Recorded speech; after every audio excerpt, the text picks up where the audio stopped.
over the spotlight to Lucille Eckridge.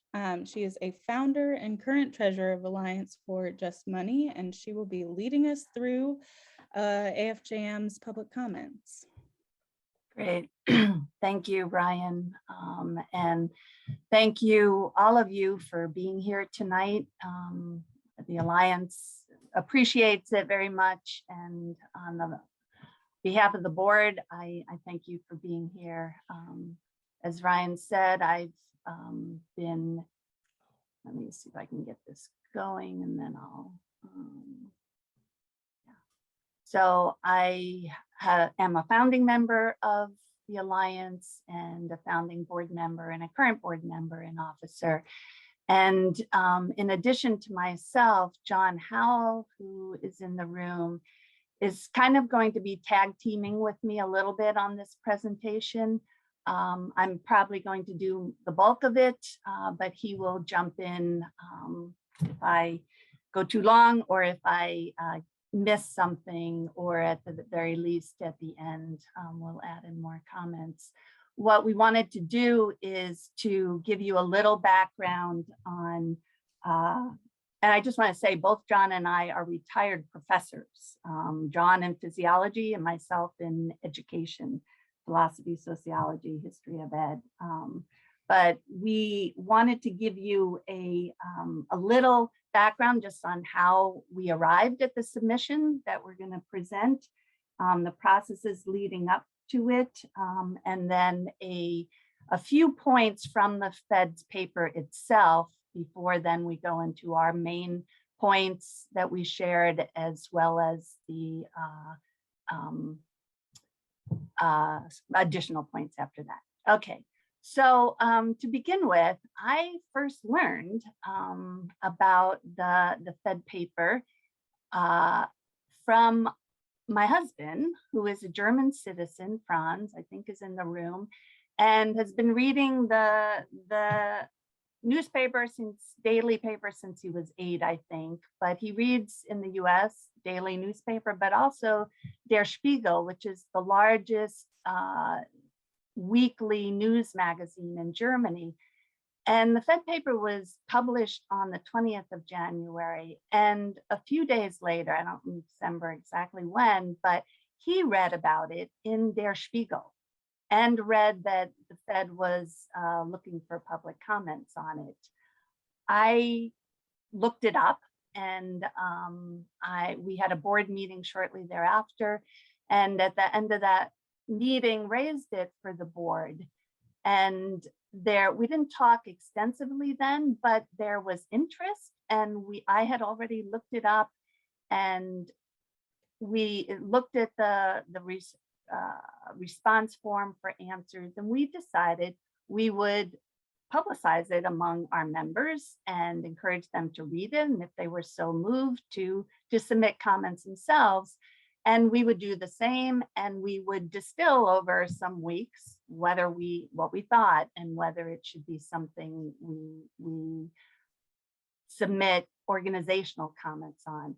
So on February 8th, we did post that on the members' online forum. And just a side note about the members and our committee online forums, if you are a member of the Alliance in the room and you're not on Groups.io, all you have to do tonight is send a message in the chat to Ryan or Tabitha, and they will send you an invite to it. And if you're in the room and you're not a member of the Alliance, all you have to do is go to our Get Involved page. And one of the perks of becoming a member is you get to be in this online forum, a members forum on Groups.io. And there's a lot of very interesting discussion on monetary reform that happens there. And we do all our committee work there as well. But we posted, back to the Fed's paper, we posted about the Fed's paper, encourage members who were interested and had time to read it and submit comments.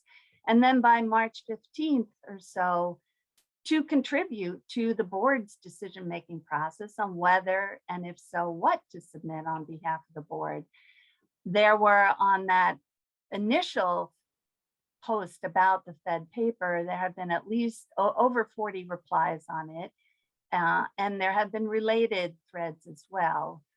We also issued in our February and April newsletters, we publicized the Fed's paper and encouraged people to take a look at it.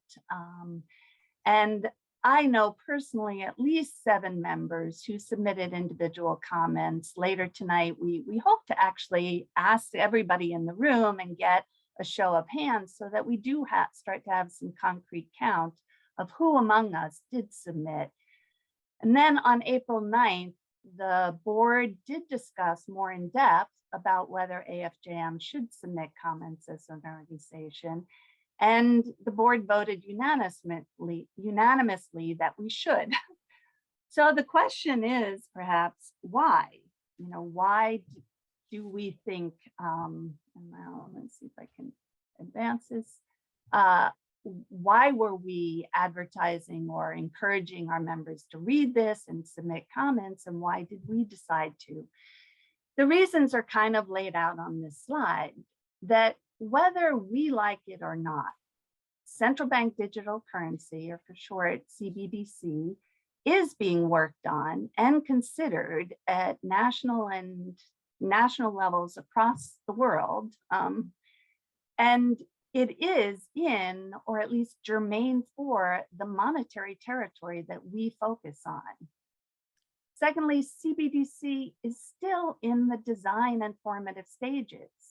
And so we felt to absent ourselves from the discussion simply because we don't like how others are conceiving it is to undermine our own chances for just money reform instead of central bank digital currency, or under certain specific conditions, just money reform through central bank digital currency, or preferably central bank digital currency as part and parcel of NEED Act like just money reform.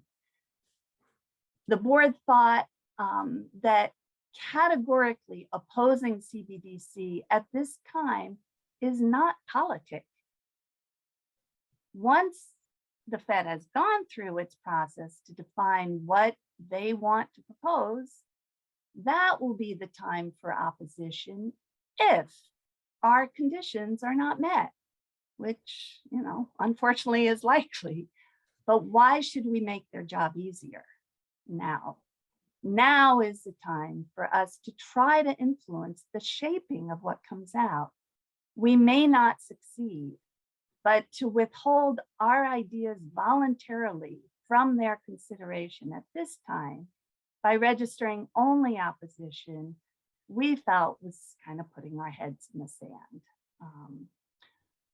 So this next slide just talks about what our process was in drafting and approving the AFJM's comments. So first, kind of coincidentally, and preceding even any knowledge on our part that the Fed was going to issue a paper, we started having some reading circles on kind of academic articles, and it was stimulated by Sally Amarova's being nominated to be the head of the controller of the currency. And she had a paper that got some play called The People's Ledger. I think the subtitle is Democratizing Money, something like that.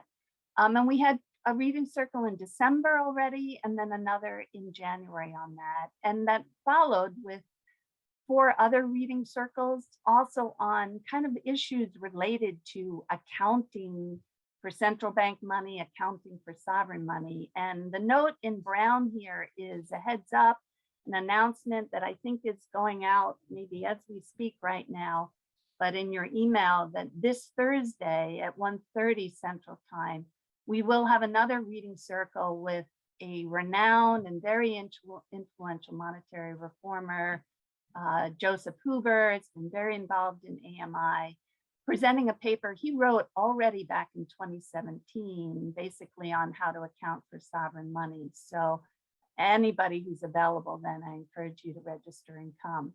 But basically that just coincided and fed into our understanding and grappling with the Fed paper. And so then we asked for volunteers to help draft at the reading circles and in the board. And the people who in the end stepped up to help draft the Alliance's response were myself and John Howell, Bruce Wall, and Tabitha Enrique. And Bruce has a long history on these kind of issues and came kind of to monetary to us through the public banking movement. And Tabitha, you know, is a managing director, one of our two managing directors with Ryan. So we started that process a little later and it took longer than we hoped, but the board did really fast turnaround with our draft when we finally got it to them, and we did get it in on time. For that draft, we actually started with John's submission as the basis for AFJMs, and he had, like myself and some others, AFJMers, had addressed all 22 items in the Fed's form. And then we revised from there after reviewing the other public comments that Reading Circle members or Alliance members had shared with us and the input on Groups IO. And actually, as we began working on it, we came out more with a short version, which some AFJMers had done as their public comments instead of answering the whole form. And the Fed was open to that. You didn't have to post on every answer before you could submit. So we drafted a 2.5-page statement that somehow felt more coherent, authentic, representative of AFJM. But we worked through the 22 questions, and by time we got through developing them, informed by others' input, we were satisfied with the result, and we thought it would be taken more seriously by the Fed than not addressing their questions.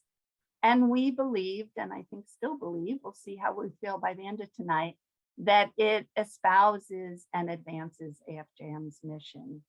So early on Wednesday, the 18th, the deadline, remind you, was the 20th. We submitted both our short and the full version to the board and asked them to review and give input and decide which one AFJM should submit. And we also asked our managing directors to give input as well. And the consensus from the full board was to, and the directors, to submit the full version and then to use a shorter piece as a basis maybe for a press release or opinion piece that we hope to submit. And so we had approval and input from all directors except for one who happened to be out of the country and almost on his way back. But we had input from all the rest by Thursday morning, 9 a.m. I think, and we reviewed, we incorporated their input and finalized it and had it submitted shortly after 11 p.m. Central Time on the 19th. So the next slide is just a few points from the Fed's paper, and we are assuming anyone in the room who was interested read it for themselves, or you still can, but it seemed maybe helpful to give just some of their sense of CBDC at least, and a few, not all, it's not a coverage here, but anyhow, their points on CBDC, they said for the purpose of this paper, they define CBDC as, quote, a digital liability of a central bank that is widely available to the general public. In this respect, they continued, it is analogous to a digital form of paper money.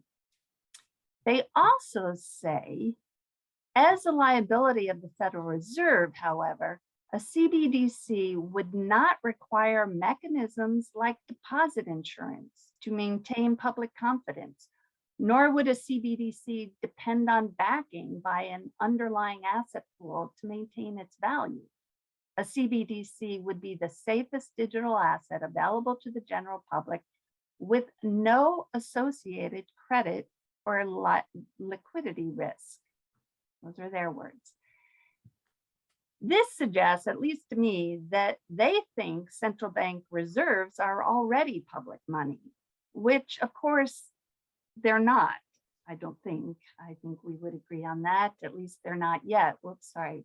But it also seems to me to defy their characterization of CBDC as a liability. that statement defies their characterization and the contradiction in their own logic and assumptions, which are common in the larger field, but not unanimous anymore. That contradiction, I think, offers us room to move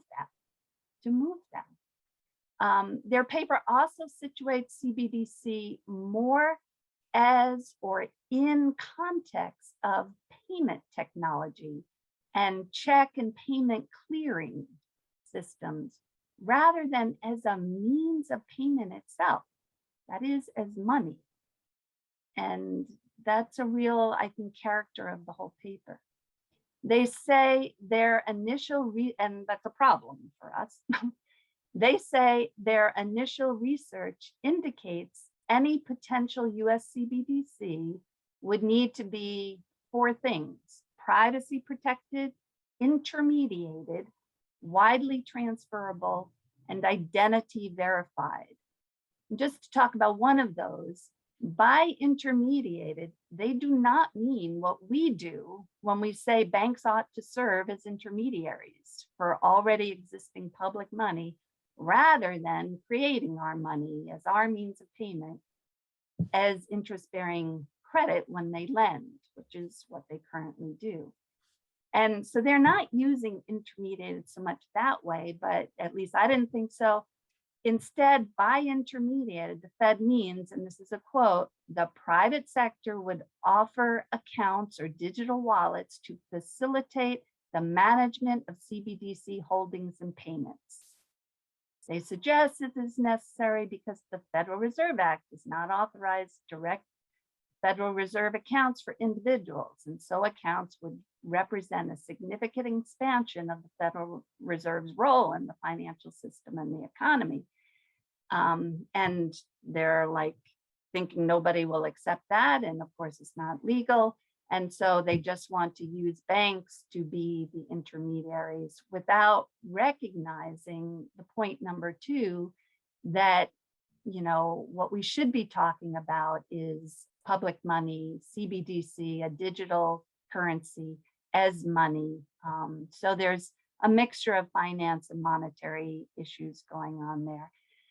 And finally, and this is my last point, buried in footnote 19, and it's not the focus of the paper, but they also said narrower purpose CBDCs could also be developed, such as one designed primarily for large value institutional payments and not widely available to the public.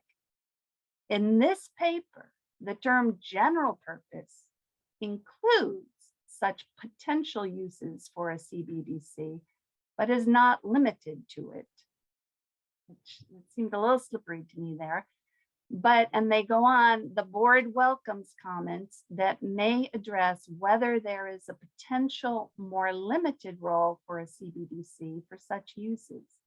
CBDC is formally and broadly defined as a type of digital money issued by the central bank, denominated in the same way as its currency, that is in some way different from traditional Reserve Bank balances or settlement accounts. I found, and I think we might find that worrisome and not something we report. There's a ton more in the paper, but like I said before, we assume you've read it. And so what's most important now, and the point of this is to share AFJM's public comments to the Fed on CBDC, and then we'll turn to Stephen Walsh, who will tell us about AMIs. So we did post these on the full file. It's a, I don't know, 10-page maybe PDF file on the members group site this morning, and we will be posting the full thing on our website. So this is just kind of a summary.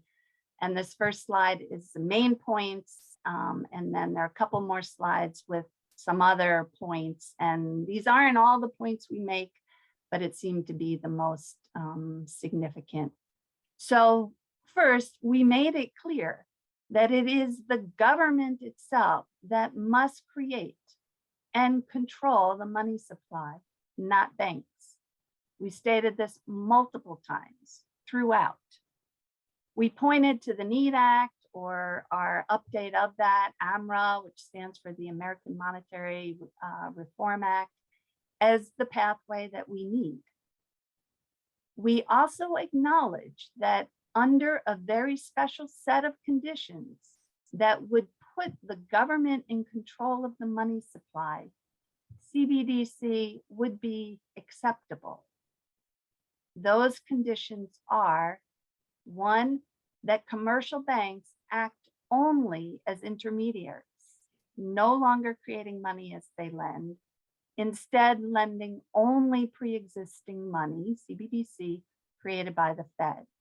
And secondly, that all money that the Fed creates is transferred to the government free of interest and of any expectation that it will be paid back, and at a rate determined by the government to keep the purchasing power of money stable across generations, not just months or years, and limited only by the availability of labor and of sustainably available raw materials. Another point, we noted it is inappropriate and at best an anachronism to define central bank money, including CBDC, as a liability. Rather, it is our liquid asset or our social equity. And whether those are synonyms or different, I think AFJM is still wrapping our head around. But liquid asset, Joseph Huber will talk about, and social equity is what the Coffeehouse paper kind of argued. We said CBDC must be, there should be a B there, must be legal tender. Otherwise, the Fed is just playing games, and it's at the expense of the people on the planet. We said cash must remain a sanctioned and accessible medium of exchange, and the Fed paper agrees with that. So that was a good thing. So the last two slides have a few additional points that we made. We said so-called stable coins, and if people don't know what that are, we can talk about that in the Q&A. But stable coins kind of pegged to national currencies like the Diem, Libra, that Facebook has announcing, that they are an entirely unsatisfactory basis for a money supply. We noted that, and this was in response to all of these were in response to questions, but they asked about, in the absence of central bank digital currency, or we would add just money reform, banks will continue operating their payment services, but other private digital currencies and so-called stable coins will compete and are likely to destabilize the system. In our view, I believe privatizing it even further than it already is, and at our expense and the rest of the globe's. We said the decision of whether, how, and when to implement central bank digital currency should be based on a studied conclusion that it will help the people of the United States, not on whether other countries are doing it. That said, we also noted if we don't move to have better control over our national money and economic resources, our monetary system and resources, economic resources, we will fall behind. We said a non-interest bearing CBDC is the way to go. And there may be discussion on this later because not everybody's public comments, as I read them, not everybody said that. But we did conclude that non-interest bearing CBDC is appropriate because the CBDC must function to protect the payment system, not serve as an investment vehicle. Investments should reside in the private sector. CBDC must provide safety, not a profit source. We said CBDC to be inclusive, that many intermediaries have to be involved for transaction accounts, checking accounts, basically. It could be public or private, including post offices and public banks, while for savings and lending, savings and loan, and investment services for CBDC, that should be entirely in the private sector with no more private creation of money out of credit. Finally, regarding privacy, this was also an area in the paper in the questions. We said we see a strong need for privacy and respect for privacy, but no need for anonymity. We noted the same level of legal protections and privacy should and can be applied to CBDC as is provided for our current form of digital money, namely bank money created by commercial banks. The same level of accountability by users of the public utility, our legal tender, should also be expected. We noted that despite our, and that our, could mean us and the Fed, as they voice themselves, they seem to believe in the possibility of good government. We believe in that possibility, but much of the public is skeptical. And we said the Fed being bank focused and the limitless role of money in politics today are reasons for distrust. And we also said this skepticism and widespread ignorance about money and our monetary system are the best protections our current system has. And that's a state of affairs that we find tragic. Finally, we told them about our membership ratified resolution for a National Monetary Commission, sent them the link to it, and we stressed the need for open, widespread public dialogue on our money system, both in Congress and across the state houses, municipal, city councils, county boards across the US. We offered AFJM services for fuller exploration of and collaboration on the ideas that we expressed. We thanked them and we asked for their reply. And I think that's the end of my little presentation. And I didn't leave much breathing room for John to say anything as I presented, but I would like to stop talking and ask John if there's anything you want to unmute yourself and add to what I said before we move to Stephen. Thanks, Lucille. I think you've done a good job of covering essentially what we put in the in our message to the Federal Reserve. So I don't think there's any additional observations that I need to make at this time.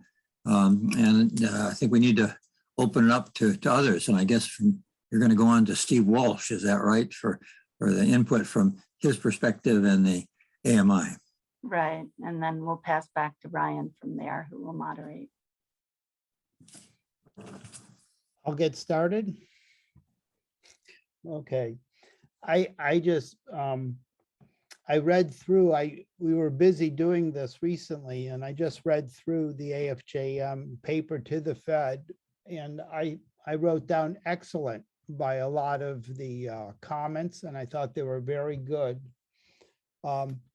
We took two very different approaches towards solving the problem. And it just tells you how broad and how the breadth of monetary workings are that you could take because as an outcome, there was hardly a speck of difference between what I was working on or AMI was working on with a little help from others and AFJM's what was turned in by Lucille et al. With AFJM. So and if nobody has read, but you want to go into depth, reading our responses, I think I would recommend it. And if people put into the chat where they would like to get the AMI paper, I'll make sure they get it. I sent it out to the AMI subscribers at numbers in the thousands, but I'm able to check things a little bit. There was not a lot of clicking on the paper or on other parts too, including people are very fast with their emails. That's all I can say. But okay, now as Lucille well brought out, in the Fed's paper themselves, it gets very slippery. CBDCs aren't well defined.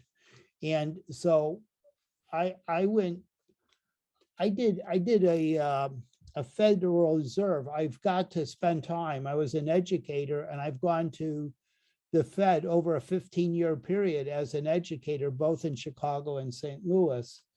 And so I used some of their own writing style and ways of approaches. So the one approach I took with it was educational with them too, but it's also educational for us. And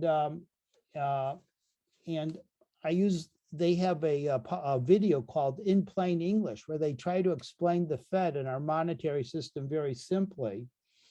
And so I tend to do that too. So I laid bare sort of as best I could how money creation is working with the banks today.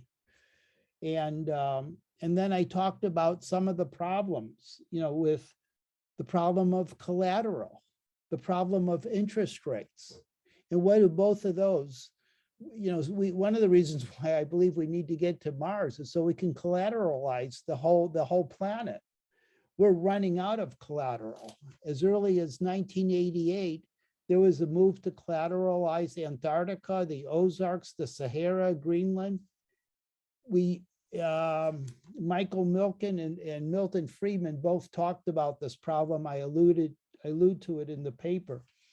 So there's real problems, and I'm using plain English to tell them there's really real problems, and the problems are everywhere. The monetary system, I got into this from the environmental side, and we came to a conclusion in thinking about money from in the environment side, money was driving humanity off a cliff. So I do spend some time talking about that problem, but then go on to what would a new system look like? And the fact that we wouldn't need bonds, the federal government wouldn't have to be in debt, we wouldn't need FDIC insurance, that if people want interest, there's a risk associated. If people don't want risk, you can have your money in the bank or with CBDCs, and it's 100% safe. The Fed will guarantee it, and it makes for efficiencies. The other thing in my paper, I tried to bring up a little bit of history just to, so in US history, we have colonial Pennsylvania, we have the Continental and Greenbacks. I alluded to that. I even alluded to Ptolemy in ancient Egypt about how they had an interesting point or two of being successful. So I tried to work on making my paper educational, a little bit of fun for them to read, and the AFJM paper was more academic, alluding to Omarova, to Hackett, and to Kumhof and other important writers. And so there are two different approaches, both very successful, very powerful. And likewise, I tried to conclude where, how can we be helpful? We want to be a part of the solution.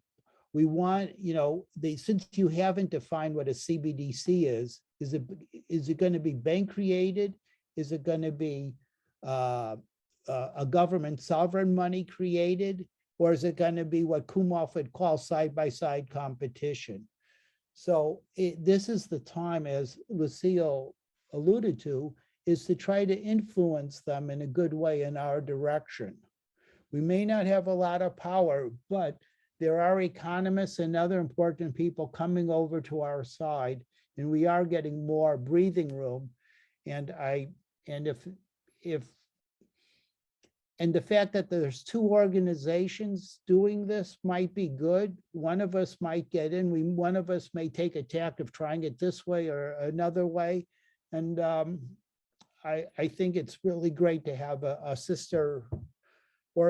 two sister organizations working together on this right now.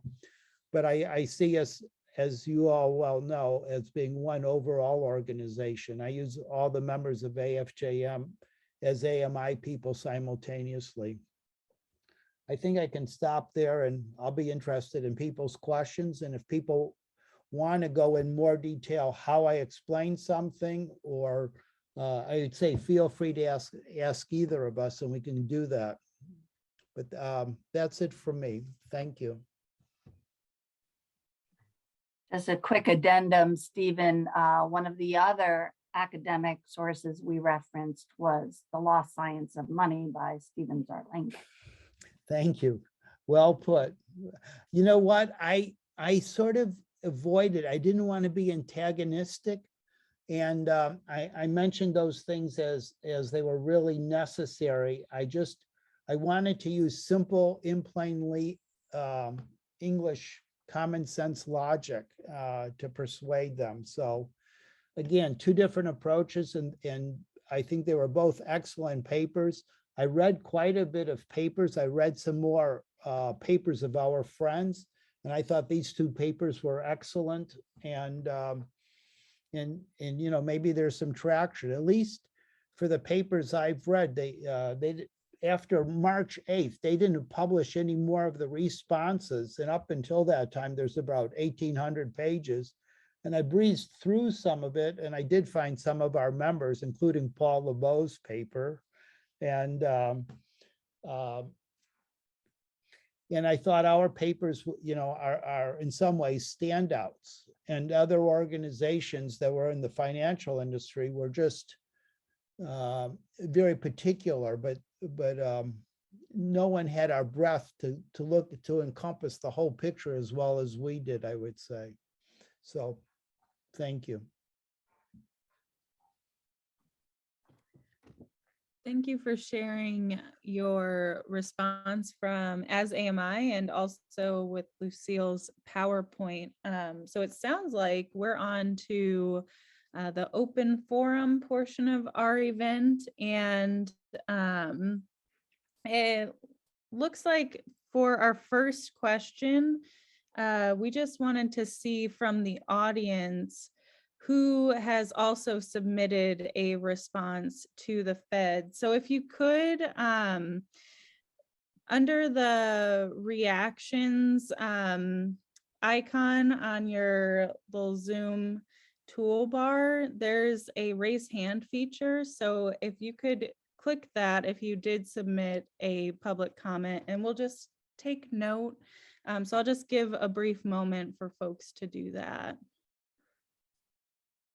Would you explain? You might, what- the reactions is in the more, there's 3 dots that says more, and if you click on that, the bottom item says reactions. And if you click on reactions, the bottom item says lower hand. Raise hand, lower hand. Oh, right, it'll say raise hand. So leave your hand raised until we get a count. I see your hand, Ed. Yeah, We'll was this count ra- you in. and Nick, And Nick. What was this raised hand for again? if you submitted personal comments, Oh. it comments as an individual. Right. So does someone have a count? 1, 2, 3, 4, 5, 6. Yeah, I would say 6. I would sort of say. Oh, we have 3, 4. Yeah, 6. It looks like 6 people in the room have submitted. And yeah, the next, so you can lower your hands, and if you have any issues with that, we can also go through and lower hands. Zoom can be so fun. So our next question for you all is, if anyone wants to share briefly something that, for those who did respond, if there was anything in your response that was missed from, or at least not mentioned by Lucille or Stephen, you could raise your hand and we'll call on you. So yeah, the first question is, if something you shared in your public comment wasn't addressed by Stephen or Lucille, please raise your hand. And it looks like Howard has something to say. I have, but it was really that I want to thank Lucille and the crew for doing such a complete response and such a strong response. You know, it may have been academic somewhat, but it seemed to me also, I kept getting the image of a Wolverine. You're in our territory. And I really appreciated that a lot. And I haven't read Stephen's proposal yet, but or his letter yet, but I look forward to it because it's always so good. And so that's really all I want to do. I can't think of a thing that was left out, really. Thank you. Yes, I think they both did a very thorough job, and there's a lot of information in both AFJM's response and AMI's response. So I definitely urge you all to look into those when you can. Yeah, I guess we'll open the floor up for any other questions, comments, thoughts on what's been shared with us so far, and any questions for clarification. Again, I know there's a lot of information from both parties, so any thoughts?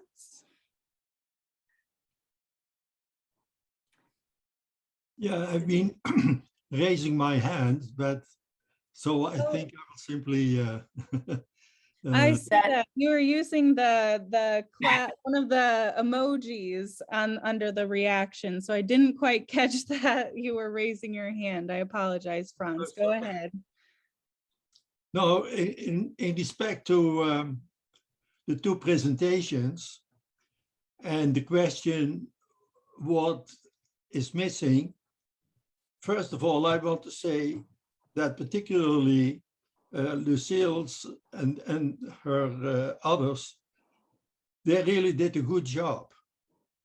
And I think also the the language is appropriate for people to read the public comments of when the Fed publishes the reactions. However, I think there is one major missing point and perspective, basically, both in the Alliance and AMI papers, and particularly also in the Fed.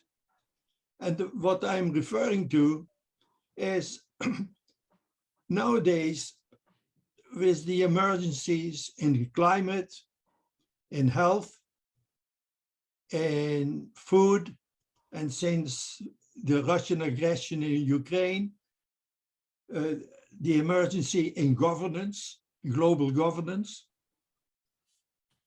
it's really very important, particularly for the Fed, to start thinking of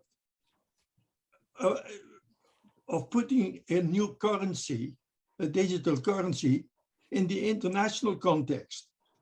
And if you start thinking in that one, and that is, of course, my focus in my 2012 book, and I'm also very happy to say that my second book is probably ready in about half a year, because quite a few good things have happened in the meantime.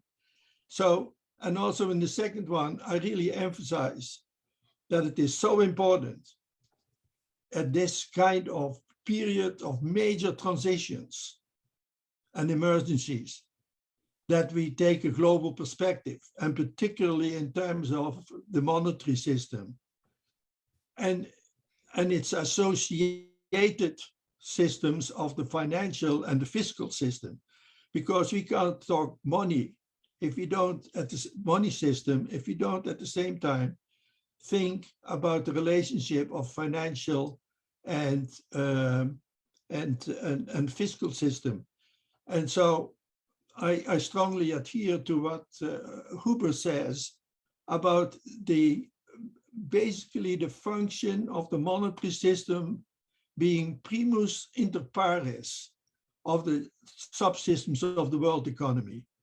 And so that is what I'm emphasizing, both in 10 years ago and also now. And so I would have liked to see this, that we as a voluntary organization tell the Fed, hey, you can't really start thinking only in terms of your own country. And of course, I fully understand that is quite a step.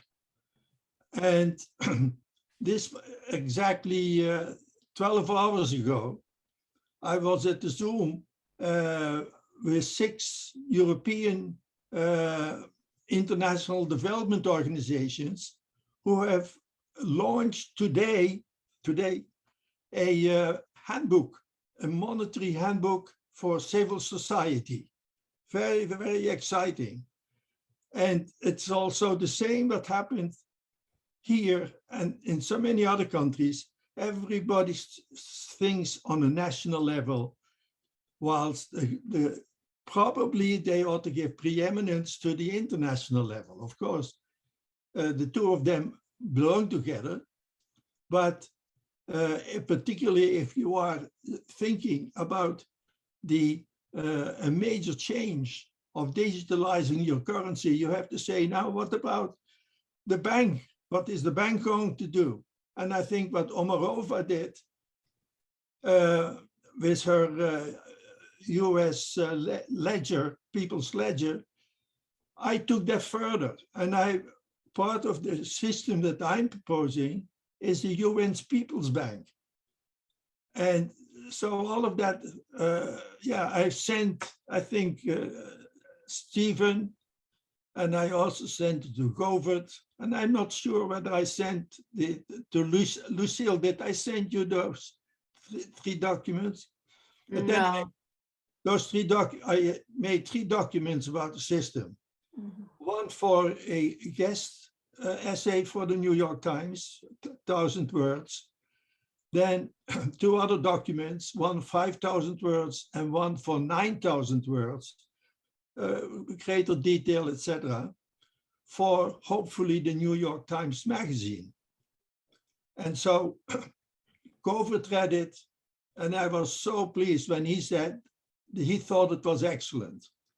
And he asked me the permission to use the information, those documents, for the monetary group in India. And so what I'm saying now is that the international perspective is so necessary in any kind of consideration. If you talk about the bank or a currency or payment system, whatever, one has to see this in a system way, particularly international system way. And so that is what I would have liked to see in our presentation. However good it is, I'm very pleased. And I'm going to really use quite some statements in my second book. Thank you.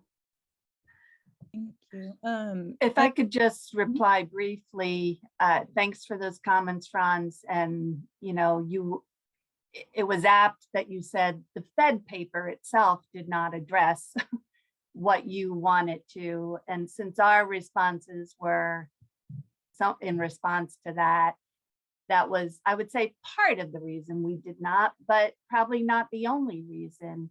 And so maybe, I know your work on this, it's not the topic of this coffee house, but I would be interested in your new files, and maybe a future coffee house you can present it. But we democratically do still exist at the nation state level, and that is what this paper is focused on. But the central banks across the world are focused on central bank digital currency, and I think what you are advocating is an alternative to that, and it's not the topic here, but maybe a future Coffeehouse. Okay. Stephen, did you have a response? Yeah. Franz, I'm not sure if you saw my, the AMI paper, but I titled it "A CBDC Supporting Economic Harmony and a Vibrant Humanity on Earth." And the first sentence is, the survey response aims to look at CBDCs within the context of the major challenges facing us today: pandemics, war, pollution, and climate change. And I go on saying the Fed needs a broader outlook with increased responsibilities to reach its potential to help combat all of these. Ultimately, the Fed will need to be aligned with other central banks and the biz to work with governments and the UN to promote economic harmony hereto unseen. While CBDCs will be the focus of this paper, digressions will be commonplace. I hope this can be the start of a deeper relationship to look at the possibilities for a better world. And then I have 6 paragraphs on the international scene. I bring up carbon credits, but also the parity tariff. So I'm trying to take a broad, open-minded, educational look. I'm trying to put a fresh look on all of this. I also talk about developmental economics in the third world as being a failure too, based on Richard Werner's work. So that's alluded to some too. Yeah, Stephen, I was wondering, I read your newsletter today, but I didn't see your presentation that you are talking about. Where? It's in the newsletter. It's towards the bottom. AMI response to the Fed. It should be there. I triple checked it. Okay, I will have to look carefully. Okay. So you linked your presentation in the newsletter. Yes. Okay, I didn't pick that up. Yeah. Okay. I talked a bit about the euro dollar as an excuse to get off into that area of international concern. Thank you. Be sure to find that in the AMI newsletter that went out. Mike Holden, do you have something you want to share? Yes, can you hear me? Yes. So I provided a meta-analysis a while ago, and unfortunately, I was not able to read the paper that was provided, the response paper from AFJM or AMI yet. But I did have a few concerns that I brought up in my meta-analysis, albeit with plenty of grammatical and spelling errors and such. So first thing is, and please jump in if the response dealt with these. Of course, I did take a bit more of a harsh view. And before I get into a few of these details, I should say that I did not respond to the Fed because it sounded like AFJM and AMI wanted to take a non-confrontational approach. And my approach here is perhaps, I wouldn't say it's confrontational, but it's oppositional to the Fed's existence. And that is specified in the NEED Act, that the Fed needs to be absorbed by the Treasury, and all of its functional parts need to be retained, but everything else can be done away with. And a massive restructuring of the Fed, I think, is required. The evidence does clearly show that the Fed does not work in the interest of the people. It works in the interest of Wall Street. And I don't see that changing with them introducing a new monetary unit. So with respect to the folks here, I decided not to respond because my response would be on the order of, you guys suck and shouldn't exist. So I decided not to do that. But anyways, so a few things in my meta-analysis. First thing is, the Fed proposed 2 main use cases for the establishment of the CBDC. That was serving the underbanked or the unbanked and facilitating cross-border payments. And in my meta-analysis, I went into detail about how introducing a new monetary unit does not solve either of those issues. So that was one of the, I guess, rationales for why the Fed wanted to introduce the CBDC. And I just don't think that the CBDC is designed, like, its operational parameters are not suited to do those kinds of things. So I don't know if you had responded to that, if that was a consideration in your response. But I just thought that it was not really in alignment. The objectives of the CBDC were not in alignment with its operational parameters as specified. So that's one thing. Then, in addition to that, of course, a main grievance is this asset versus liability issue. And it sounds like you did hopefully effectively address that subject. I think that's, as far as monetary reform is concerned, that's one of the main things that is very important for us. So it sounds like you did respond to that, and I look forward to reading the documentation.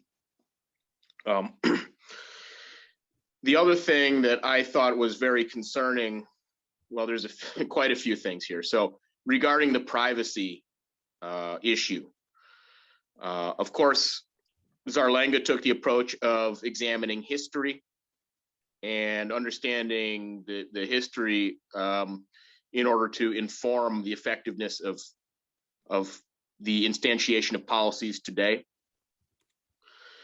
And based on the Fed's behavior, for example, the Fed admitted that foreign reserve balances are monitored. They have monitored those accounts for activities. And then of course, they can just shut off the reserves without any legal process. They just click a button and, okay, Russia, now you cannot use reserves. That's done with. And of course, there was no formal legal process to do that. They just did it on their own. So privacy and security, based on the Fed's behavior, there's a very real concern with that, I would say. So that's one of the main things that I think, just based on past history, it tells me that there are some very real concerns that need to be dealt with if the CBDC is going to be implemented effectively. And probably the largest concern is the fact that most people are not going to go into so much detail about the monetary system unless there's like a massive, hiccup that forces people to pay attention to money in the monetary system. They are not going to go into this kind of excruciating detail with trying to understand the monetary system. And by implementing CBDC, it seems reasonable to me that many people would presume that constitutes monetary reform. So when monetary reformers go to say, hey, we want monetary reform, the vast majority of the general public would say, well, didn't they just do CBDC? Isn't that monetary reform? And to a certain extent, I mean, yes, they're reforming the monetary system, but I really don't see how this is not going to benefit Wall Street like every other activity the Fed does. All it is a Wall Street bailout program. And so I guess you can hear from me that I didn't respond because I would have responded harshly. And it sounded like the folks here wanted to try to engage, and I applaud you for that. I don't think that you will be heard. I don't think that your concerns or anything are going to be dealt with effectively by the Fed.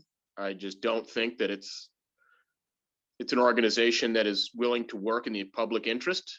But if you do, kudos. And I hope that, yes, I do hope that you are able to make some, viable progress with that activity. So I will be surprised if they listen to any of your concerns, and over time, maybe it will have an effect. But I have some very real concerns, first of all, about the Fed's existence. And then secondly, about this activity in general. So yeah, that's it from me.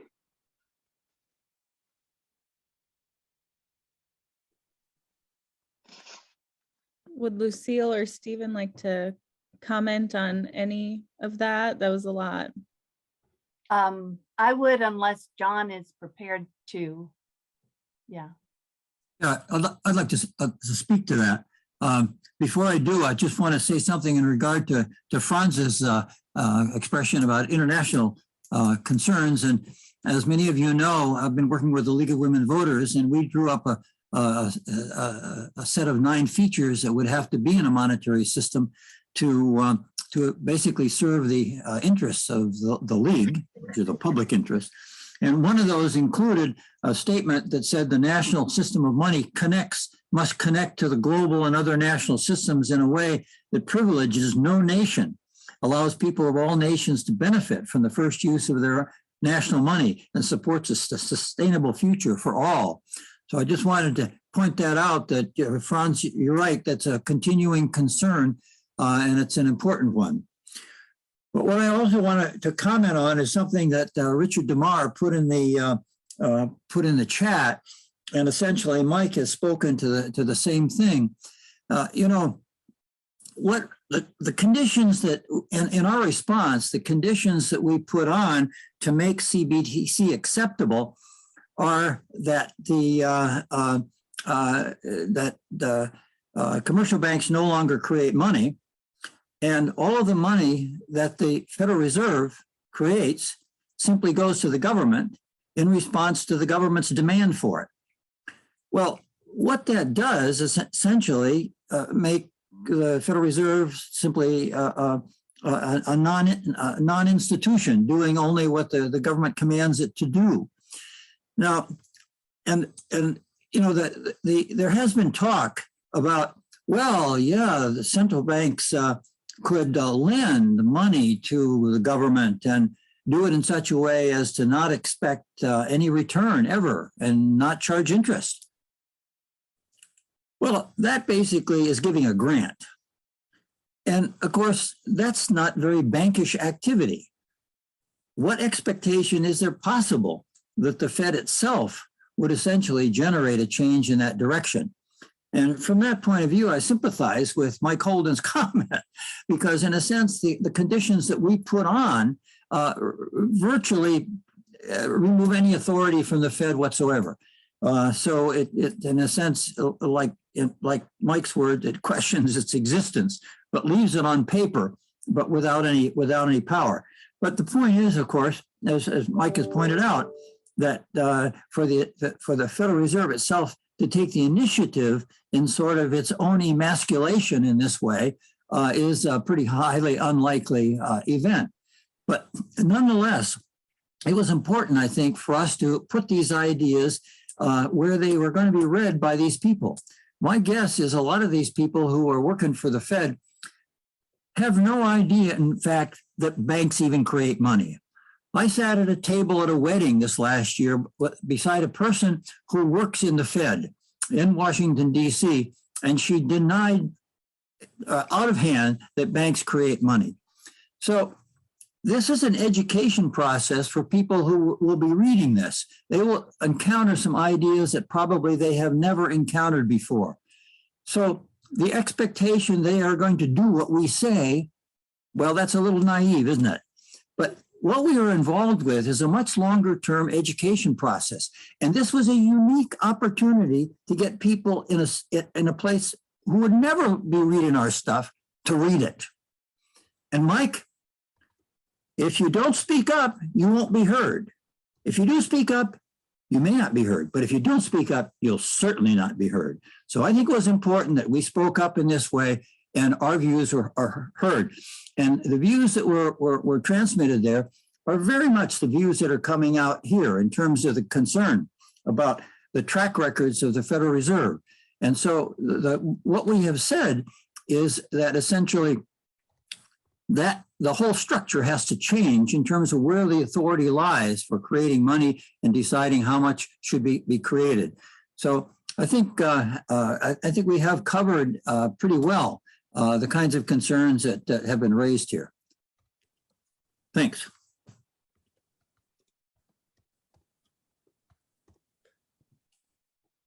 Thank you for addressing that, John. I do see that Ed's hand is up if he wanted to come forward. Okay, it's a great paper that you people submitted, and nobody should disagree with any part of it. But it didn't advise that the money should bear interest. Now, if you look at the money, as I do, as the commons of the people, it's the government that supervises our highways and the oil in the ground and everything else, and they collect money from those things to support their costs. And the use of money is just as valuable as most other things. In fact, it's probably more valuable than a number of other things. And there should be a cost for it. People should pay something for using the money. And in that case, instead of taxing people, you should pay them for the value that they receive from using the money. Now, that value is debatable. As I've said in my papers and to you before, that in our history, a savings account always for many decades, 3% was what you got on the savings account. And why would the banks or anybody pay 3% for the use of money when they could get government issued money and pay nothing for it, no 3%. And the banks now create the money, they pay nothing for it, they charge for risk and costs and profit, but there's nothing charged for the use of the money, and I believe that it should be. It is a commons, and in order for each member of the society to share in the value of that commons, there should be a charge made to those who use it. So that to me, and I look at digital currency and so on, and I believe that we all have a digital currency exchange account with the government now. We have it with the national revenue people and other departments. We have digital accounts with them at the present time, and they exchange money. So to me, this creation of digital money is not much different from what we've had in the past. And so I would like to have a little discussion sometime on this concept of payment for the value of the use of money, and that payment going back equally to every person in the society, so that those who get the use of money and maybe make 14 or 10 or 50 or 25% on that money, something should go back to the people who have the sole power to create money. Something should go back to them, and people should pay for that value rather than us just taking from our wages and supporting the government. The government should get the money for the value it has given the people for the use of money. And that, I guess that's the only thing I could say that I saw missing in the paper that you presented to Feds. Thanks. I'd like to respond to Ed if I could. Ed, I think the Fed did not explain what a CBDC was well enough. And I think Lucille and AFJM and AMI, we did ask for it to be exactly what you requested, to be a part of the commons. and we wanted to, maybe in Mike Holden's language, we wanted to shoehorn it in there or give the opportunity to Fed to think about it rather than it being a bank created money and not part of the commons. So we worked hard on that. And I think those, if there was a central point in both of our responses, that was it. And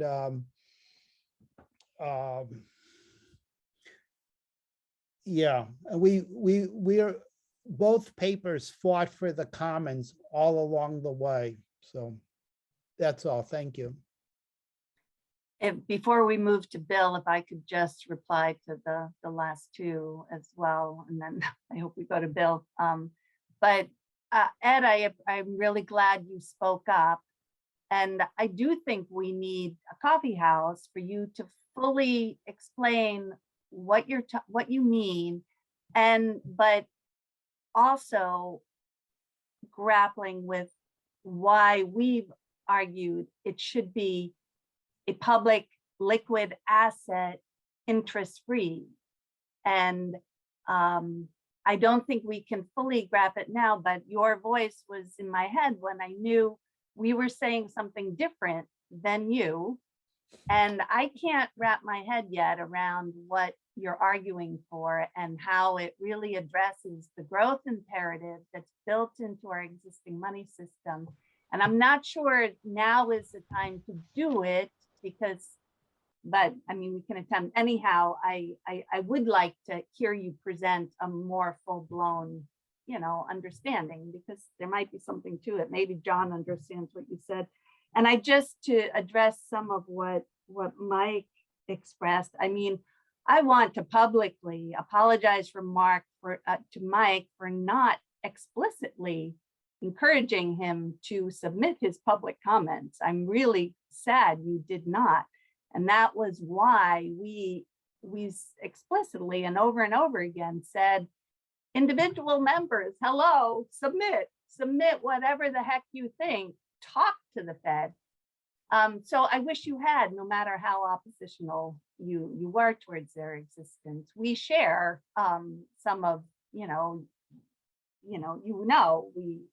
said it yourself, our mission has, nationalizing the ownership of the Fed, basically. But some of the other points, you're right, we did address a liability asset issue.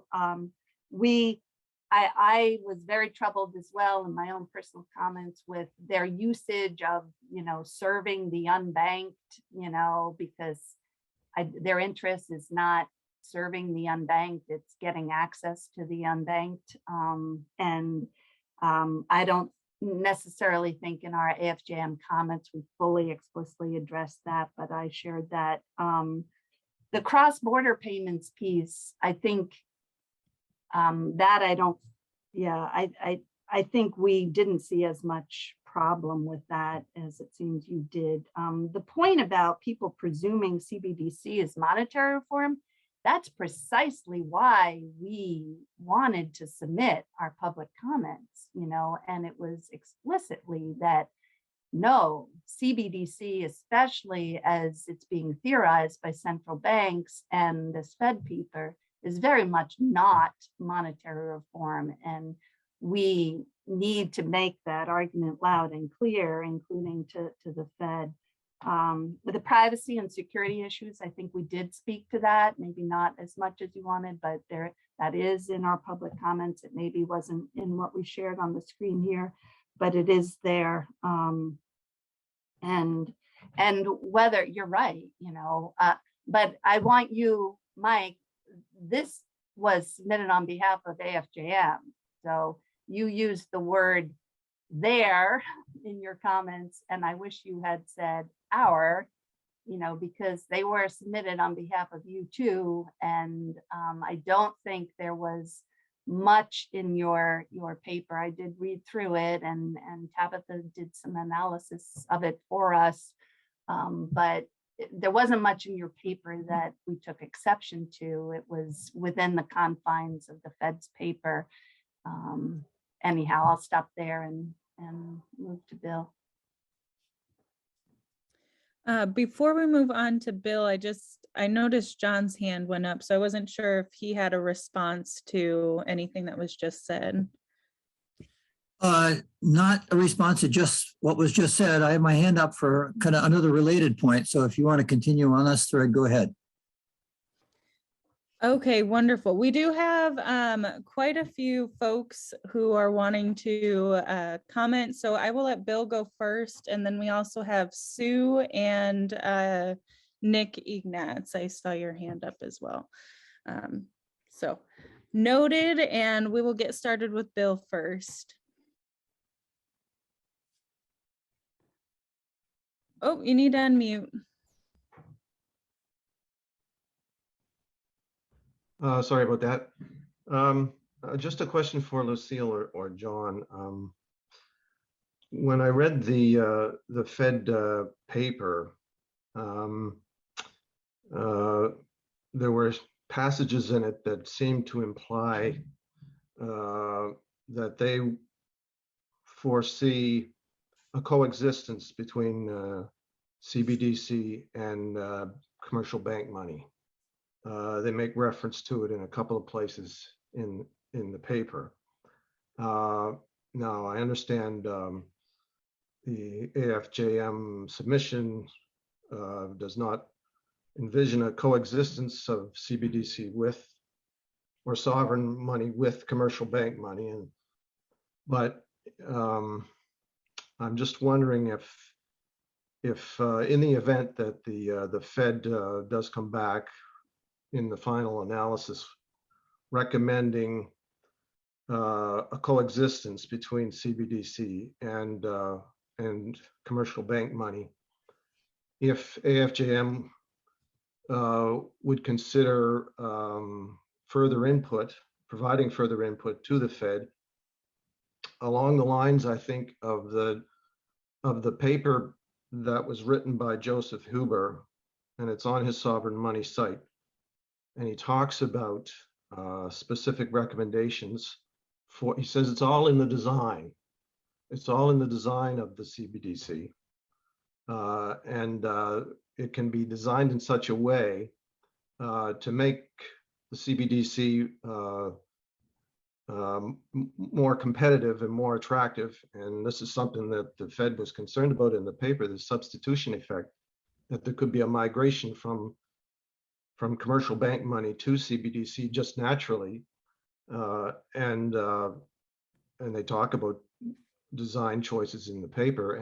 But Joseph Huber in his paper, I don't know if you had a chance to review that, and maybe he could talk about it on Thursday, but I know it's about a different topic at that time, but because he seemed to come up with a number of specific recommendations on how the CBDCs could be designed in a way to lead to a natural migration, a market migration, away from commercial bank money towards CBDC. And one of the recommendations, I think, is that public bodies, government bodies, be authorized to use CBDCs for taxation and payment purposes, but that'd be gradual. That'd be a gradual increase in usage of CBDCs by public bodies, and away from the usage of bank money, which is what the governments use now for tax collection and payments or outflow. So I'm just wondering, because I'm assuming I haven't read the submission that AFJM made last week, but I assume that there was nothing about the possibility of a coexisting situation between CBDC or sovereign money and commercial bank money. And in that event, what AFJM would recommend in terms of the design of the CBDC, which would make it more attractive, for instance, by having it at an interest-bearing rate which was competitive with commercial bank money, which they pointed in their plan they don't seem to like. The Federal Reserve, I think, probably might be in a little bit of a conflict of interest here in that they're probably, trying to protect commercial bank money's interests. They're in slight conflict of interest, I think, in that regard. But so I guess if you didn't address that in that last week's submission or this latest submission, would AFJM, if it comes to recognizing that we're not going to get what we're asking, we may have to live with a coexisting situation for, would we then be prepared to make submissions on the design of the CBDC at that time to make it a more attractive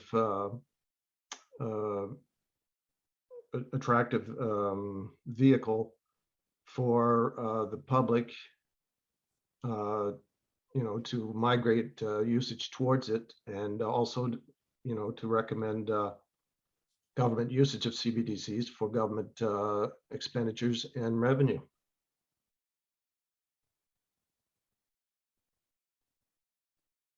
Yeah, do you want to address that, John? Yeah, I'd like to speak to that. Thanks, Bill. I think you're talking around a really fundamental point here. I'm no banker, but it seems to me when you ask the question, well, why in hell's name is the Fed even interested in going to central bank digital currency? After all, they've got a pretty good system going right now. Well, the fact is they feel threatened because if in fact digital currencies privately issued start to take over more and more of the economy in terms of the payment system, what that means is the central banks will have less and less control over the money supply. They think they're supposed to control the money supply. Now, the fact is, historically, we know they've kind of given up controlling the money supply, and now they just wiggle interest rates. Well, they do some quantitative easing and so on too. But the point is, it's the banks that create the money, and therefore that creates the money supply. And now the interesting thing with the horns of a dilemma that the central bankers are on is they'd like to control the money supply.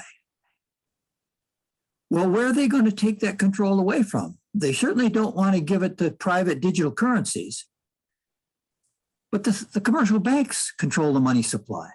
So for the Fed to say, we want to control the money supply, it's taking it away from the commercial banks. Well, who are the central bankers? They're all bankers. They're caught in this horns of a dilemma. They're going to kill the banking system because they're going to take over the money supply. Because you're right, Bill, that if indeed the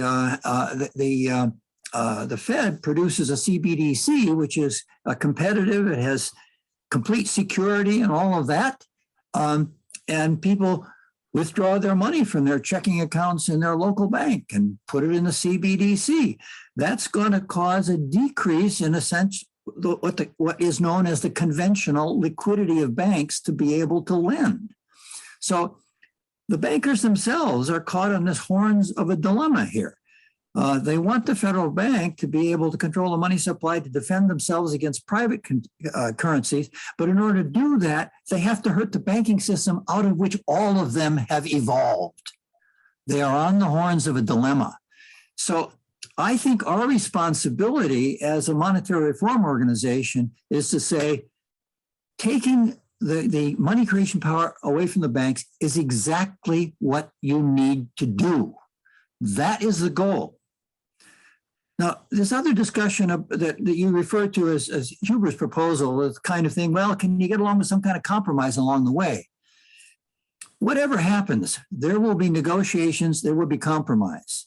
What we as monetary reformers have to continue to point out is what the goal is. And the goal is to shut down money creation by private banks and to transfer it all to the public authority. And how we do that, whether it's through a public authority through the Fed, which, as many people point out, isn't very public, or transfer it to some other agency of government, that is under control of elected officials who are at least in principle responsive to the public. That is the issue. And so I think it's important that we continue to focus and speak about the necessity for ending bank creation of money. And it's very nice that even Omarova in her paper, the People's Ledger, made that very clear. She said it's time to stop the banks from creating money. It's time to have that creation of money, which is an enormous resource for a nation, in the hands of the public.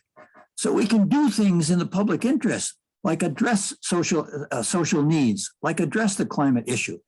So the bottom line is that the bankers are really on horns of a dilemma about this. And we have our role to play, I think, is to push them in the direction, for instance, Omarova spoke of, and that we have spoken of, as Arlenga has spoken of, to essentially transfer the creation of money to the public sector and away from private commercial banks. Ooh, that was powerful. Stephen Walsh, did you want to add a quick response? And then up next, we have Sue Peters and then Nick. Yeah, Bill asked a good question, and Huber pointed out recently that 6.6 trillion, give or take a few billion, has been created by cryptocurrencies, stablecoin, or alternative currencies. The other problem too is that historically, how do these monies come about? To what extent could they come about? And a large part of the problem is financial innovation. And with financial innovation, it became easier for banks to have off-balance balance sheets, for non-banks to have money creation balance sheets that were off non-bank balance sheets. And the system, by getting around problems in the past, got around itself, so that these other stable coins and other alternative currencies that, and that we can bring this up to Huber, but the whole thing is, it put in its own seed of its own collapse. And John pointed it out very well there. And half of the money in the 2008 banking system, the whole financial system, half of the money was shadow bank money.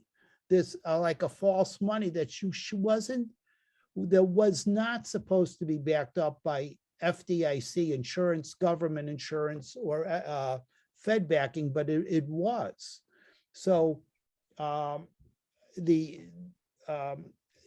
we shouldn't cry about the banks and the sad situation of craziness they're in. They've created it themselves. Over. Thank you. Sue Peters. Oh, hi. Yes, thank you. My concern has to do with trusting the banking system so much. I think back to Greece, when the big banks were ready to cut Greece off from transactions. I think back to just recently up in Canada, where the Canadian commercial banks cut people off from their checking accounts and savings accounts, stuff like that. So I'm wondering, can people speak to the need to keep cash available, so that if this does happen to individuals, we still have cash? Yeah, we said that in our public comments very strongly, and the Fed actually agrees with that themselves, at least according to this paper. They say it in the paper, because I thought I read Yes. the paper. Yes, they do. Yes, they do. Oh, so they disagree with Carstens of the Bank of International Settlements? They do not agree with doing away with physical cash currently. Good. Yeah. Yeah.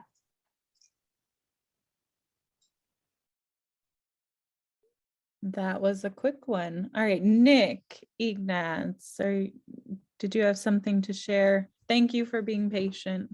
Oh, you're welcome. Can everybody hear me? Yes. On my submission, I just answered the first question. I wasn't going to go through all 2022, especially since I did it on the last day. But I'll just read it here. I thought I would be a little bit confrontational to them, but not just confrontational, but try to be educational, because as we've already heard tonight, a lot of people at the Federal Reserve, they don't really understand how the system works themselves, even though. So I started out, money is the one thing that we all need to survive in society. We know we need it. We know that at least half of us don't have enough of it, yet we don't know how and by whom it is created. US printing presses physically make some of our money, but our government does not create it. People, Planet, and the Power of Money reveals who creates our money and how they do it. It also provides examples in our own history of a just, democratic system of money that we can easily put in place today, ensuring all Americans the opportunity for successful and rewarding lives. Both people and planet are overwhelmed with crises, from climate change, dying species, oceans and ecosystems, to pandemics and potential economic disaster. Based on justice and history, only the ancient lost power of publicly created money can deliver money in sufficient amounts to heal our planet and ourselves. From my upcoming book, due out on Amazon in June, that's next month, 2022, People, Planet, and the Power of Money. We need to have a heartfelt national discussion on what the nature of money is and whether or not we should keep our present bank-created debt money system or change to a system of publicly created money. The Federal Reserve System itself admits that, and this is a quote, after touring Europe to study its banking systems and techniques, Senator Nelson Aldrich and the other commissioners, National Monetary Commission, returned convinced that the United States should have a central bank controlled by bankers and issue notes based on commercial paper, end of quote. This is from the Federal Reserve Bank of St. Louis, Banking Reform 1907 to 1913. Commercial paper is an unsecured common form of short-term debt issued by corporations. The National Monetary Commission then published 24 volumes of research that ultimately led to the creation of the Federal Reserve System by Congress in 1913, all done without defining the nature of money. Our present bank-created debt money system is based on the concept that money is a commodity such as gold or silver, historically procured by humans enslaved by those in power to mine the gold and silver for them. People, Planet, and the Power of Money relates the story of Europeans sent to loot the gold and silver of the New World to transfer their human slavery to our debt slavery to a bank-created debt money system in Europe that was eventually replicated in America. It started with gold. This is another quote, and this is from many of you are familiar with this, Modern Money Mechanics, put out by the Federal Reserve. It started with goldsmiths. As early bankers, they initially provided safekeeping services, because this is the explanation given by the Federal Reserve about how our money's made. Making a profit from vault storage fees for gold and coins deposited with them. People would redeem their deposit receipts whenever they needed gold or coins to purchase something, and physically take the gold or coins to the seller, who in turn would deposit them for safekeeping, often with the same banker. Everyone soon found that it was a lot easier simply to use the deposit receipts directly as a means of payment. These receipts, which became known as notes, were acceptable as money, since whoever held them could go to the banker and exchange them for metallic money. Then bankers discovered that they could make loans merely by giving their promises to pay or bank notes to borrowers. In this way, banks began to create money. More notes could be issued than the gold and coin on hand, because only a portion of the notes outstanding would be presented for payment at any one time. Transaction deposits are the modern counterpart of banknotes. It was a small step from printing from printing notes to making book entries crediting deposits of borrowers, thereby printing their own money. The above for modern money mechanics, Federal Reserve Bank of Chicago, printed from 1961 to 1994, describes the process of fractional reserve lending by which banks historically would create money allegedly backed by gold in the vaults for amounts vastly in excess of the actual gold in their vaults. The only word that properly describes the above money system is fraudulent.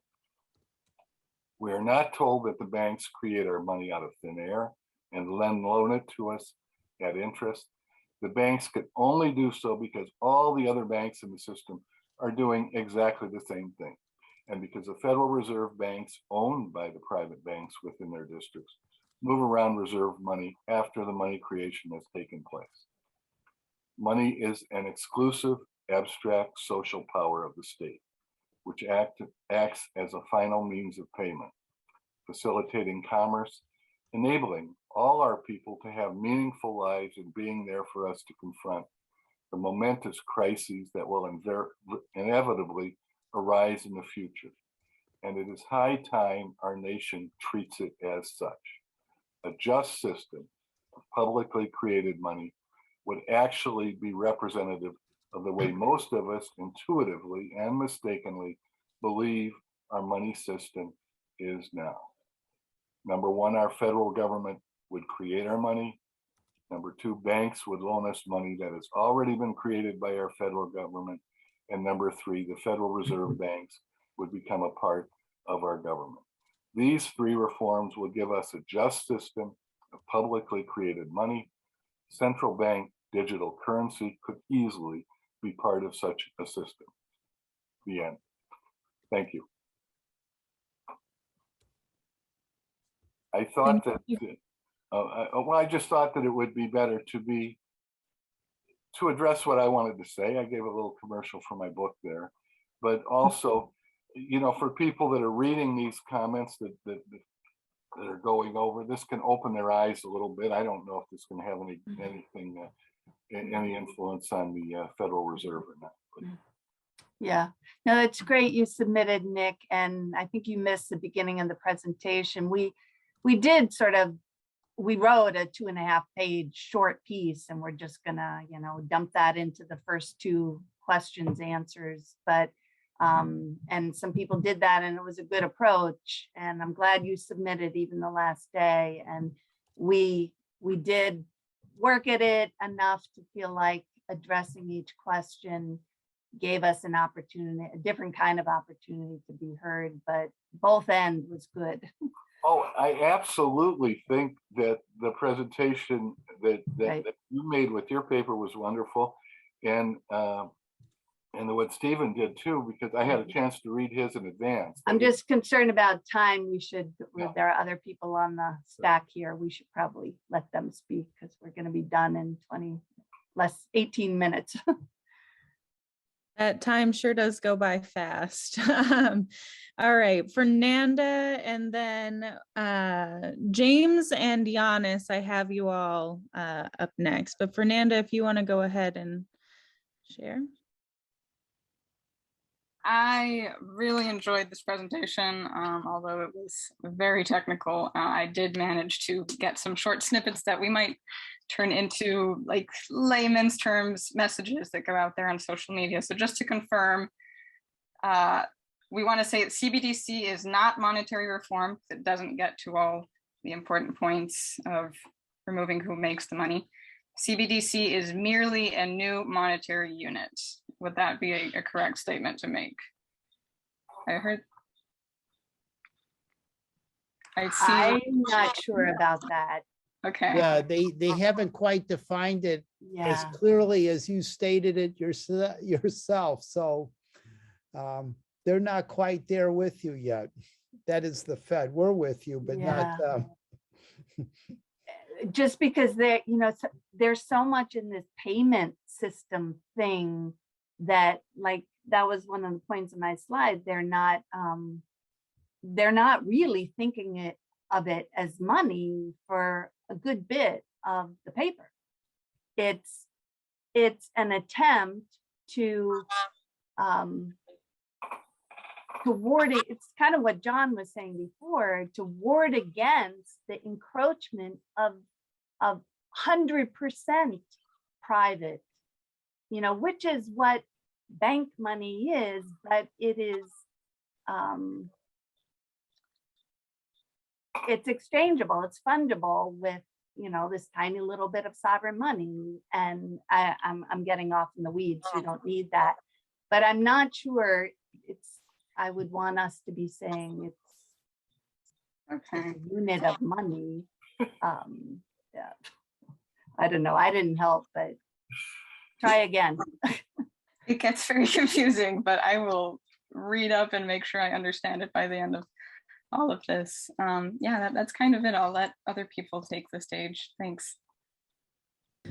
Thank you. John, James- John sorry, might have John. agreed, but I mean, we can move on, but we can talk after. I saw John saying, shaking his head, sort of yes, but. We'll connect after and make sure we have our thoughts and words together. James, did you want to come off mute and ask your question, and then we'll go to Giannis? Okay, thank you. My understanding, CBDC is due to many crises that has been happened in the world. From 1970 to 2010, there has been 415 crises all over the world derived from the money. It is due to the bank money of the private sector. So that's why there is a demand for having a sovereign money. So it has been asked through the CBDC. CBDC really, as I have seen it, is very helping people. I remember, for example, Tobin has been proposed since many times that every individual, every entity could have an account in the central bank, because by intermediating it through the private sector, there has been many distortions. I would like to say, for example, the case in my country that the private sector, the bank private sector has been given the loan to their close friends, their close, they have themselves also, they have their enterprises. So it is, could it be have an objective, a just money credit allotment to the people?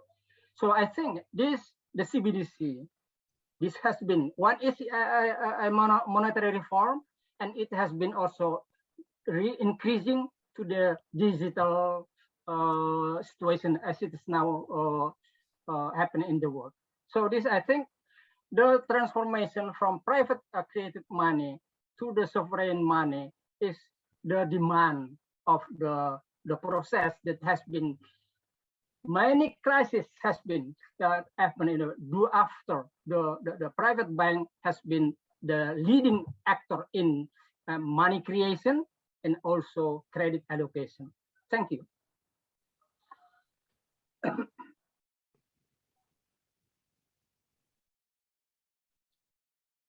Any comment on that?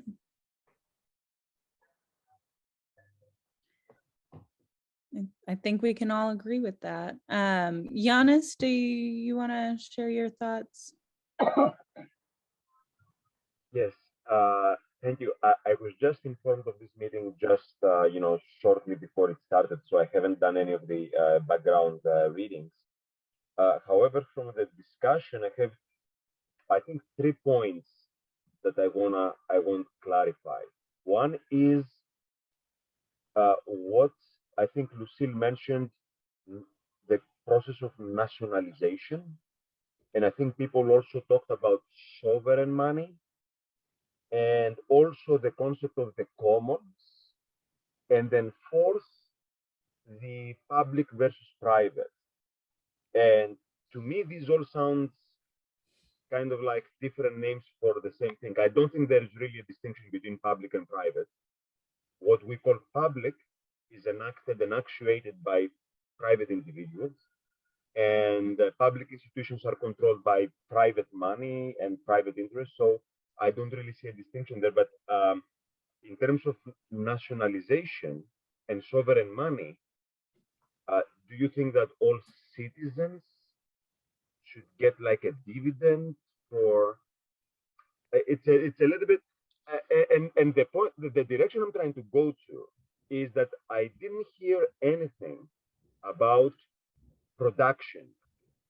We heard about like money creation, but we didn't hear about actually what makes money money, which is productive activity. So do you think CBDCs are connected with the productive economy, or are they just a different version of what exactly? And I think Mr. Walsh mentioned that that's what we have. Our government has been doing digital currency for like decades, and I just don't want this initiative to be a rehashing or a repetition of the same failed processes that we have been practicing. And then the last point that I think is very crucial and very current is the issue of inflation.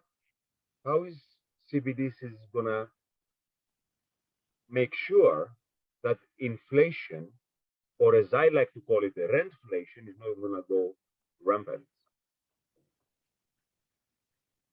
Thank you. Stephen? Yeah, just a quick response to Giannis on you made a number of points. I'm just going to make a quick response. For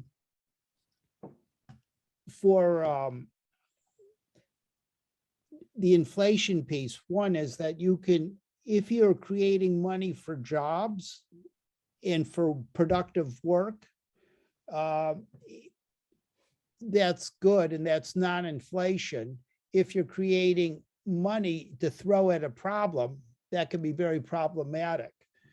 So money has to be tied to productivity and its creation. And I tried to do that in the Fed paper.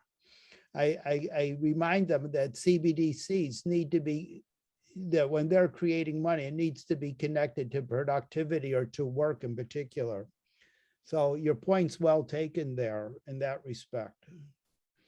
I'd like to add something.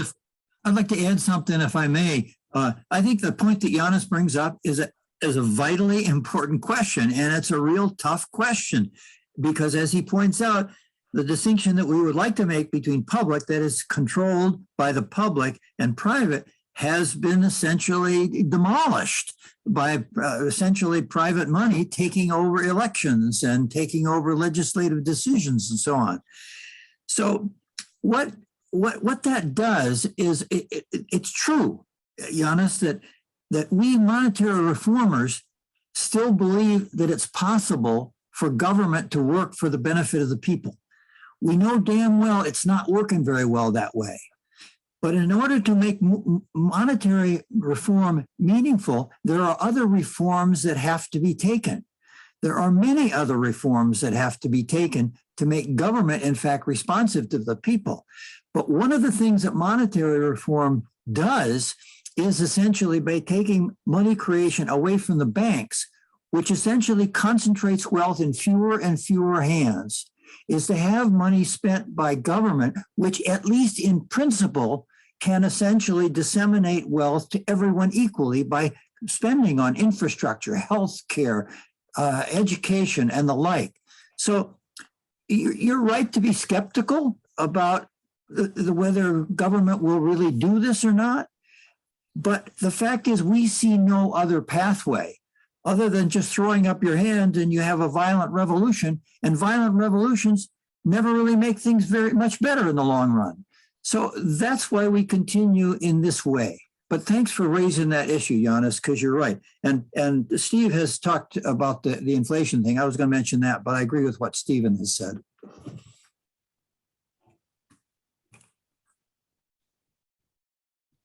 Thank you. It looks like Joe Polito's hand is up, and I don't believe there's anyone else in the crowd. We have about 5 minutes left. So Joe, I'll let you have the last question.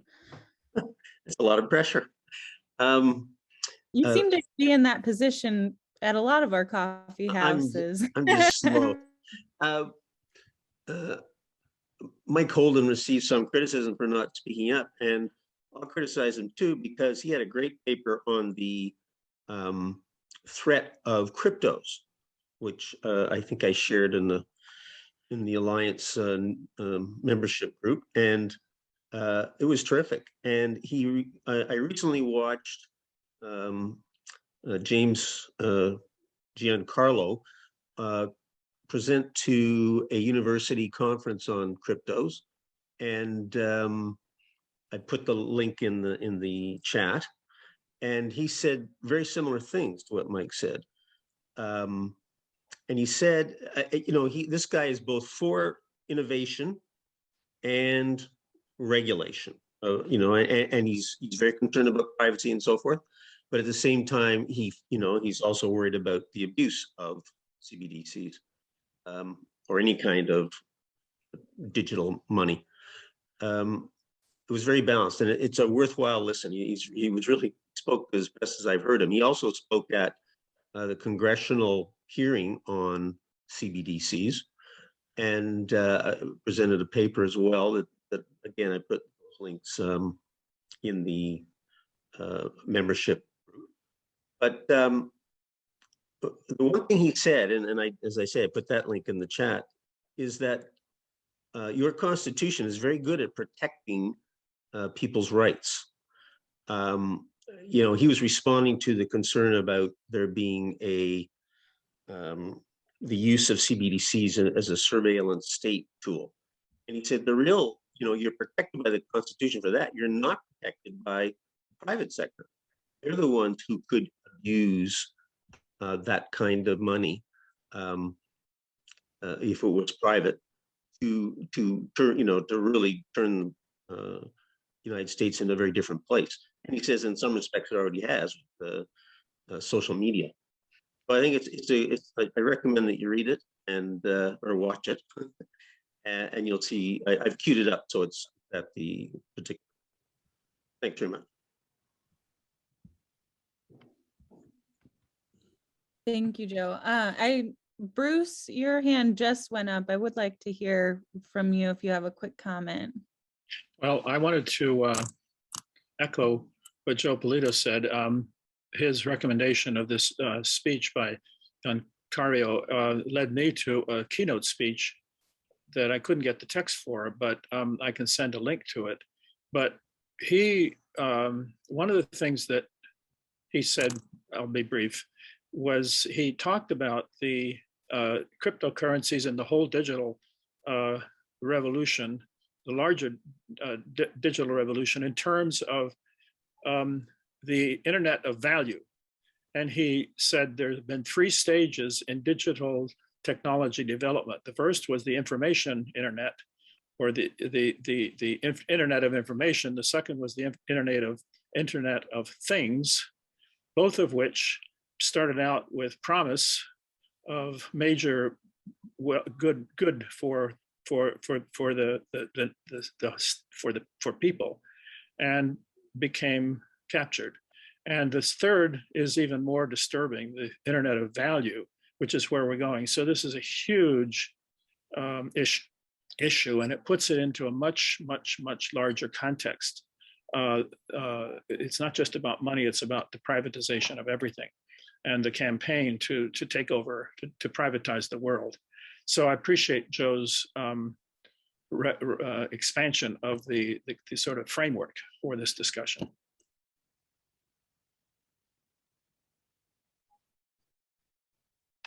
Thank you, Bruce. All right. Any last comments from Lucille, John, or Steve? thank you all for participating. Yeah, thank you. Caught me off guard, Ryan, and I would just say, like I posted now, come to the reading circle with Joseph Huber if you can.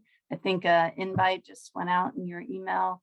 You know, it's not going to get easier on this stuff. It's going to get harder. And if we're doing what we should be doing, more people are going to be hearing about us and what we advocate. And that's, there's a lot to be depressed about these days, way too much. And young people, my nieces included, are, you know, going through mental health crises. And it's because the adults in the room have messed up, you know, their world.